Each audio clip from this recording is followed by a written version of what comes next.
மீண்டும் இயேசு, நீங்கள் உள்ளம் கலங்க வேண்டாம், கடவுளிடம் நம்பிக்கை கொள்ளுங்கள், என்னிடமும் நம்பிக்கை கொள்ளுங்கள்.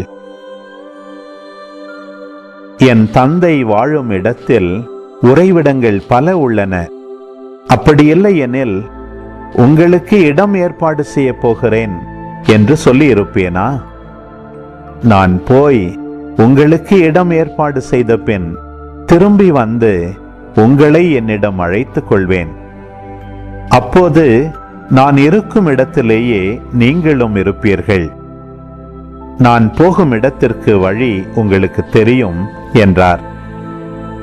தோமா அவரிடம், ஆண்டவரே, நீர் எங்கே போகிறீர் என்றே எங்களுக்கு தெரியாது. அப்படி இருக்க நீர் போகும் இடத்துக்கான வழியை நாங்கள் எப்படி தெரிந்து கொள்ள இயலும் என்றார். இயேசு அவரிடம், வழியும் உண்மையும் வாழ்வும் நானே. என் வழியாய் அன்றி எவரும் தந்தையிடம் வருவதில்லை. நீங்கள் என்னை அறிந்திருந்தால் என் தந்தையையும் அறிந்திருப்பீர்கள். இது முதல் நீங்கள் தந்தையை அறிந்திருக்கிறீர்கள், அவரை கண்டும் இருக்கிறீர்கள் என்றார். அப்போது பிலிப்பு அவரிடம், ஆண்டவரே, தந்தையை எங்களுக்கு காட்டும், அதுவே போதும் என்றார். இயேசு அவரிடம் கூறியது, பிலிப்பே, இவ்வளவு காலம் நான் உங்களோடு இருந்தும் நீ என்னை அறிந்து கொள்ளவில்லையா? என்னை காண்பது தந்தையை காண்பது ஆகும். அப்படி இருக்க தந்தையை எங்களுக்கு காட்டும் என்று நீ எப்படி கேட்கலாம்?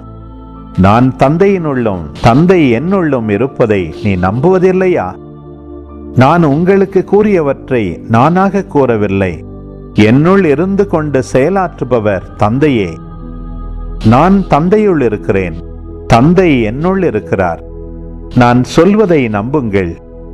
என் வார்த்தையின் பொருட்டு நம்பாவிட்டால் என் செயல்களின் பொருட்டாவது நம்புங்கள். நான் செய்யும் செயல்களை என்னிடம் நம்பிக்கை கொள்பவரும் செய்வார், ஏன் அவற்றை விட பெரியவற்றையும் செய்வார். ஏனெனில் நான் தந்தையிடம் போகிறேன் என உறுதியாக உங்களுக்கு சொல்கிறேன்.